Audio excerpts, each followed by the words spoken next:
All right, this is the last lecture for this semester, and we're going to be covering other abled individuals. I'm specifically leaving this lecture short. One, because we're only covering one population this week instead of two as we have the last couple of weeks. And the other reason is you guys have a pretty big final coming up, and so I want to make sure to give you guys ample time to work on that. Let's get started. So, according to the Americans with Disabilities Act, or ADA, this defines disability as a physical or mental impairment that substantially limits one or more of the major life activities of an individual, such as going to school, working, that type of thing. Um, According to the textbook, it's preferable to use language that focuses on individual strengths and abilities rather than using the word disabilities. And there's many types of factors that could impact an individual in terms of their abilities, such as movement, vision, hearing, thinking, remembering, learning, communication, mental health. So it's really important, as with any other. I really start like I feel like I'm starting to be a broken record at this point in terms of it's really important for us to talk to whoever the person is sitting in front of us and ask what is going on with them.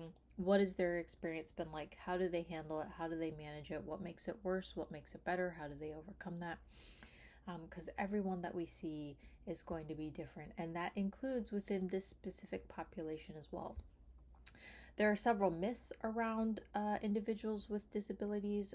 One is that they're a drain on the system, that they, if you are someone who's disabled, that you only have a wheelchair.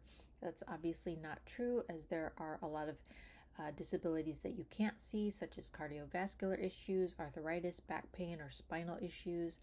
Mental health issues are realm of expertise here. There's also this myth that individuals who have disabilities are brave or courageous. And depending on what the situation was, depending on how you view it or what your beliefs are, you could say that maybe they were just dealt a bad hand, or they had a bad accident, or, usually they're just normal people who are just trying to get by in life. It's not like they chose this or that they were trying to be courageous or brave. They're just, you know, trying to get through life like the rest of us. So those are a couple different myths that surround this population specifically. Interestingly enough, and something to think about and consider, is that the world we live in is created specifically for able-bodied individuals. Think about getting up the stairs if you're in a wheelchair. How are you supposed to go about navigating that? Or, if you're today with technology, there's technology everywhere. So that's maybe easier now, but think about maybe in the 80s or 90s, if you are blind or can't see, how do you go about, getting somewhere if you're trying to go somewhere, or you have to go, say, for somewhere for a doctor's appointment? How are you getting there? How are you finding that? Is someone just going to take you, or are you trying to navigate that on your own? This population rates life satisfaction as lower compared to the general population. And so this might be an area where we would want to focus on in therapy in terms of exploring ways to increase that quality of life and that life satisfaction. Sexuality. So individuals who have other ableness, they may worry about am I attractive, their attractiveness level, sexual functioning. They may worry about reproduction, or maybe passing their genetics on to their children if they are having children. And so those are some worries that might be coming up in therapy as well. Counseling. So, and I'll say one other thing about that. Dating is hard enough without also having other things going on, right? Like some type of other ability. And so I would say that's something that more than likely will come up in therapy in terms of like, hey, I'm dating this person, how do I navigate this?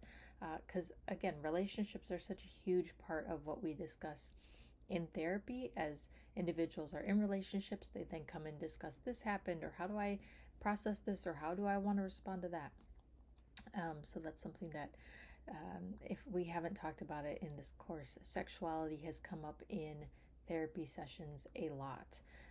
And so it's just, again, being comfortable with that and exploring and helping the client become comfortable with that and embrace themselves in terms of like, hey, it's okay to talk about sex, or it's okay to talk about you know, what a relationship looks like, because that, you know, having a healthy sex life is a very huge part of relationships. So normalizing that for the client, and that includes this population.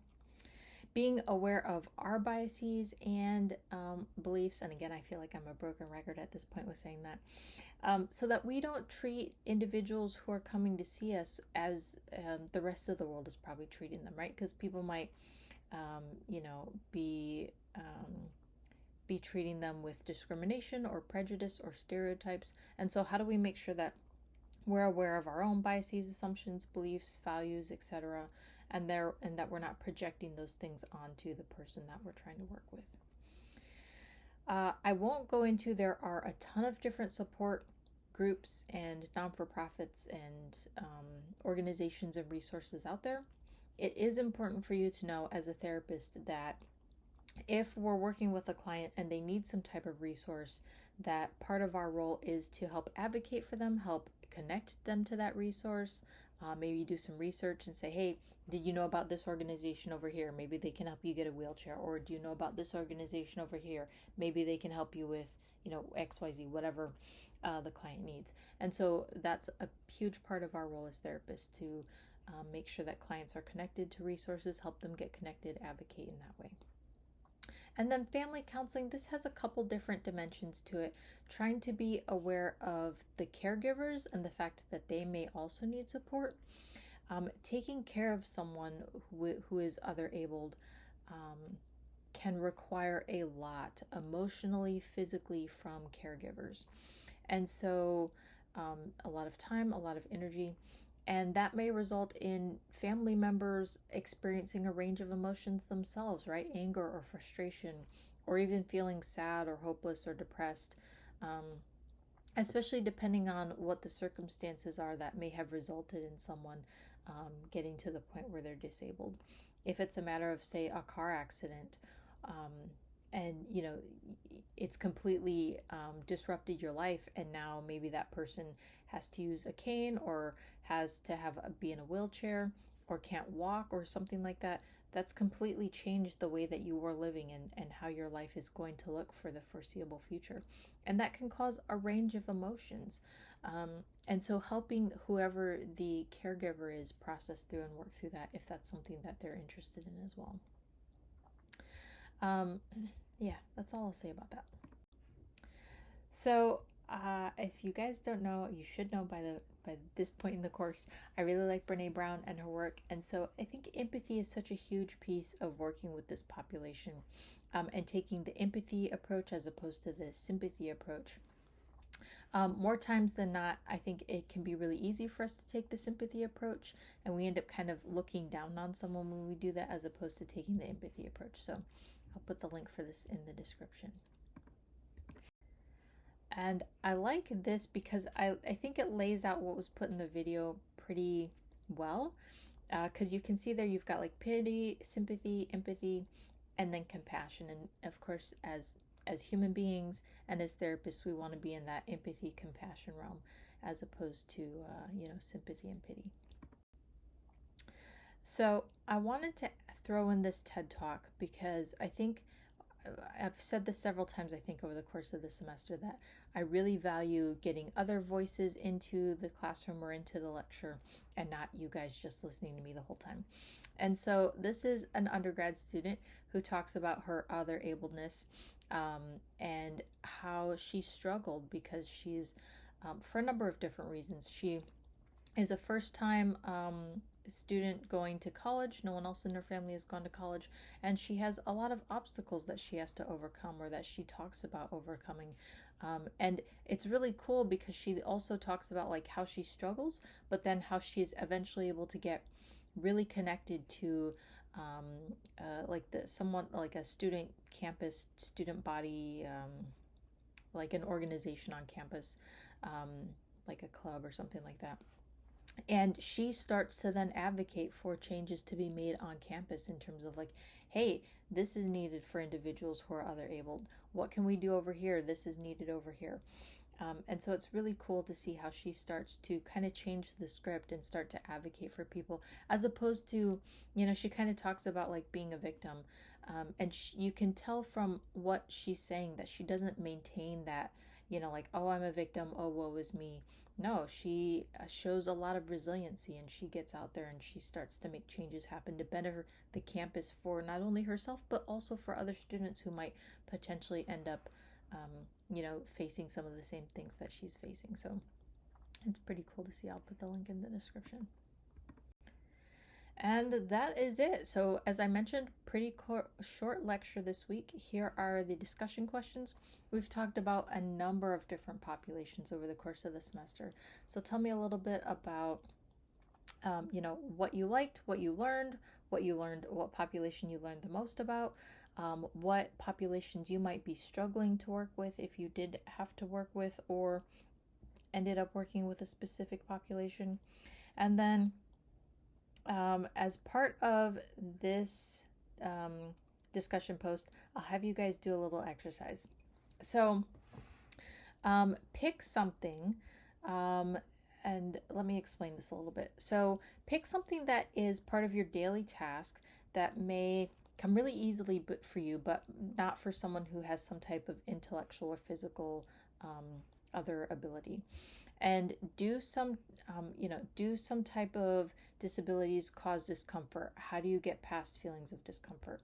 All of us have various challenges that we face on a daily basis.